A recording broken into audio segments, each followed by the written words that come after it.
In this video, we are going to get the opinion of Bright on three important questions. So, Bright, it's a pleasure to have you Thank you, sir. with us. Thank you. All right. So, first of all, I would like to ask you: do you have countries in Africa that are on your radar, on your top radar that you would like to travel to? In Africa, Yeah, in Africa. there are Can, countries like South can Africa. you speak up a bit? Hmm? Speak up a bit. South Africa, Yeah. that's one of the countries I really want to visit. I think Okay. because of they have some special things I've been hearing when I was growing up, and also I've been seeing it also at my grown up stage. So I feel like I want to visit and maybe have the one-on-one experience with them. Okay, that's true. Now, hearing or you mentioning experiences that you've been hearing of about South Africa, I would want to say, in accordance with that, are there particular Afrocentric travel experiences that you've heard that have shaped your thinking, that have shaped your that has had an impact on you? Okay, yes, but actually it's on the negative aspect of it. Okay. So, like the Japa stuff you all hear about in Nigeria, how boys do travel, they just run out, maybe sometimes follow through sea and the rest, and end up wasting their lives or something.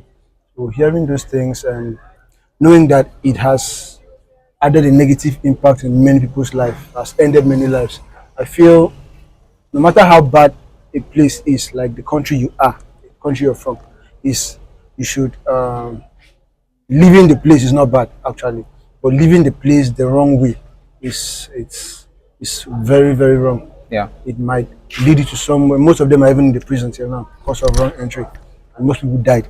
We are still living our lives today in the country. They say the country is too hard, but we are still here. There are many people that are still suffering more than them, but they are no more. Yeah, so I feel it's an advice to anybody that is trying to run away like that to think twice, or else you might end up like them. Right. So Most importantly, I like how you approach that because this is also a narrative that we share. So now we want young Africans to have this information, to know that if you have to migrate, if you have to immigrate, you have to do that with your eyes wide open. You need full information. That is why we are sharing this travel narrative, experiences, and stories so that people are well informed. But what do you think? Let me just pick your brain on this. What do you think could be the causes of why people choose to move without full information? okay, as we all know, the country is actually hard for some people these days. I won't say everybody, because there are many people that are still building houses, doing things with money up and down. So the country is hard for some people. And if you check, those are the people that didn't take life serious when things were soft for them. They were feeling like the honey that they were leaking then will still stay till now, will last them forever. But wise enough, they didn't invest in it. So most times it's not them, it's their parents. They just grew up to live in a rough family. So they feel like they've been hearing like America is a very good country and the rest. They want to experience it. So you have passport, you don't have anybody there that will maybe make the way easier for them to come. So they feel like running is the best option. So I'll say it's not. So, but yeah, like you've said, it calls for research. It calls for research. It calls for making your inquiries, doing your due diligence. But Actually, okay, the most rampant thing you hear when you ask somebody why are they running, they will say the country is hard. That's what you hear. You won't hear somebody saying it's because there's one important thing I want to go and do there. They'll just tell you Nigeria is hard. So even if I'm to go and be a slave over there and be earning good money, it's better. Meanwhile, it's not what they're thinking. They're also facing their own difficulties over there.